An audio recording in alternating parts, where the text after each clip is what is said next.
This was inevitable. The Raiders moving up in the draft order, what this means for the current regime and how the Raiders are looking to move going forward. That we're breaking down right here on Raiders Digest. Welcome back. And of course, it's something that we all have to talk about. And I'm sure it's a graphic that you have seen before. It's the Tankathon. The Raiders now have the second overall pick if the season were to end today.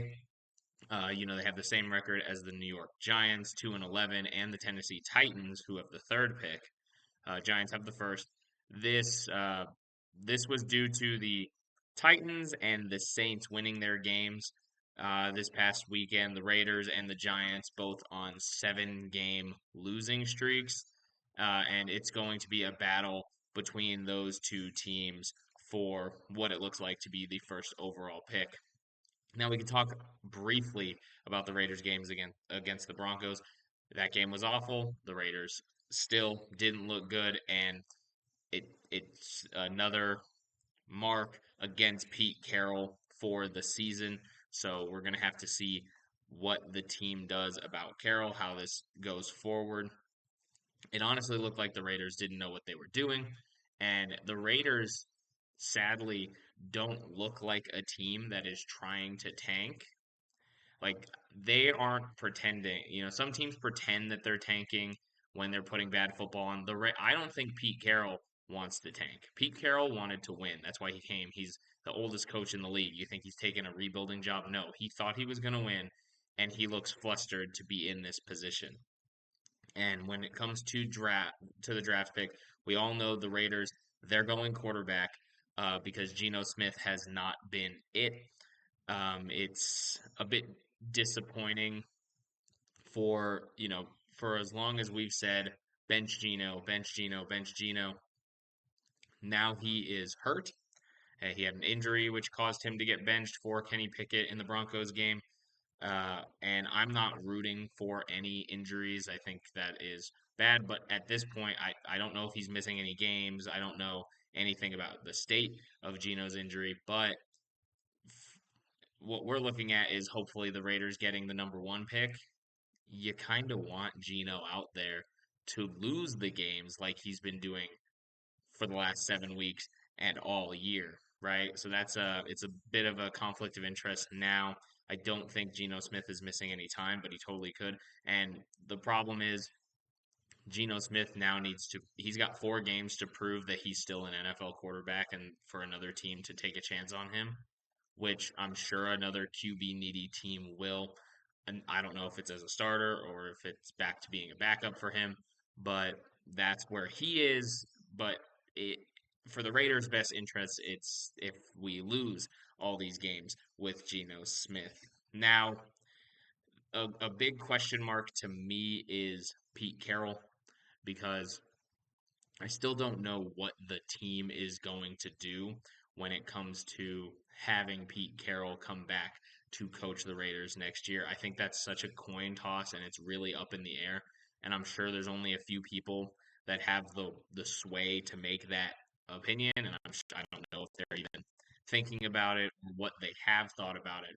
But that's what they need to start thinking about because whether or not the Raiders get one of the top overall picks, you're going to need a better leader. Pete Carroll has shown he is not a good leader right now.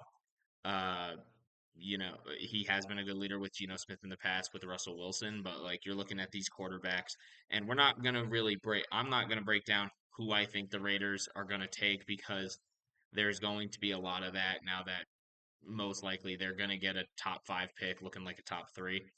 But you see, these odds, and there's 3 quarterbacks up there, and the Raiders are looking to.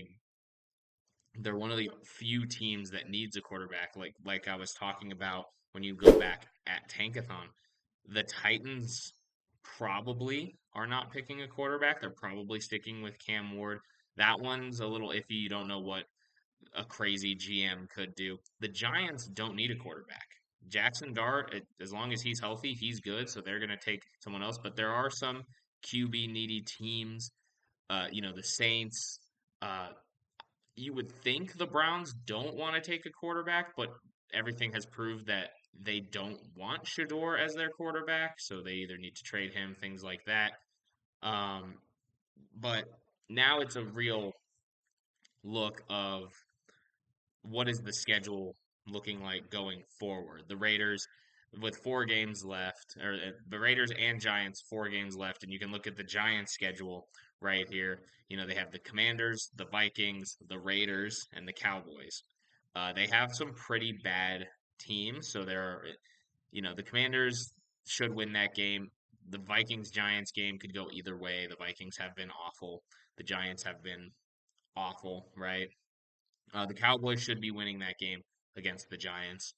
And then there's the Raiders game. But when you pull up the Raiders schedule, the Raiders have a lot more tough opponents. You know, we got the reigning Super Bowl champion Eagles.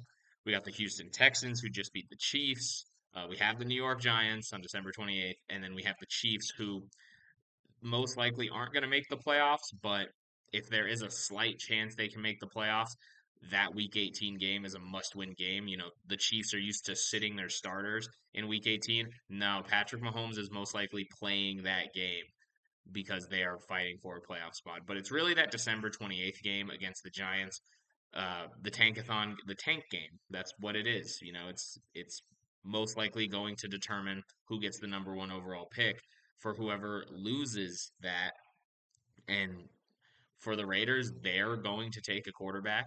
And for the Giants, most likely, I could see them trading down just a couple picks for one of those QB needy teams, or they could take one of the, whatever best suits their needs. I don't follow the Giants. I don't care what suits their needs, but I could see them trading down, getting picks for maybe if the Saints really want to get their guy, something like that, because Rattler and uh, Tyler Shoop isn't. Yeah, I still don't know how to pronounce that guy's name. Uh, but this is where we are, and the Raider now it's really the people we're looking at in the Raiders building. Tom Brady. Uh, this was, in the offseason, it was all the good changes, and if I've heard multiple people say if the Raiders were good, Tom Brady was going to get all that praise for his minor role in the front office or major role. We still don't know. He reportedly was a big proponent in why Antonio Pierce was fired, and he brought in Pete Carroll and Chip Kelly. But now that the Raiders are terrible, everyone's pointing the finger at Carroll and not looking back to Brady. So I think he's kind of gotten off pretty light for something that he would have gotten good credit for had the Raiders been good. And then, of course, the man who everyone needs to look at is Mark Davis. Mark Davis needs to make a decision on what to do with Pete Carroll. I am only talking about Pete Carroll just because I think Spytek is staying. And if you wanted my opinion on that, you keep Spytek around because that would be 3 years in a row, new GM, new head coach, and I think any sort of stability would help Mark Davis. And from what it seems and what we're hearing, Spytek makes some of the decisions, but everything that's going on the football field and personnel, a lot of that is coming from Pete Carroll. Do I think John Spytek was the one who floated the idea, let's go get an aging Tyler Lockett?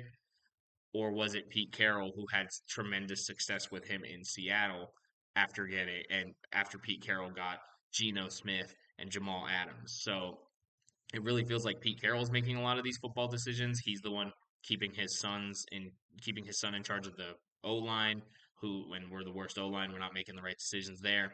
So it's really Mark Davis. You're gonna have a sit down with Pete and decide should he stay or should he go. I'm sure Raiders fans would like you to kick him to the curb after this year.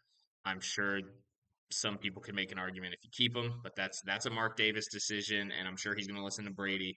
But that's where the Raiders are at right now.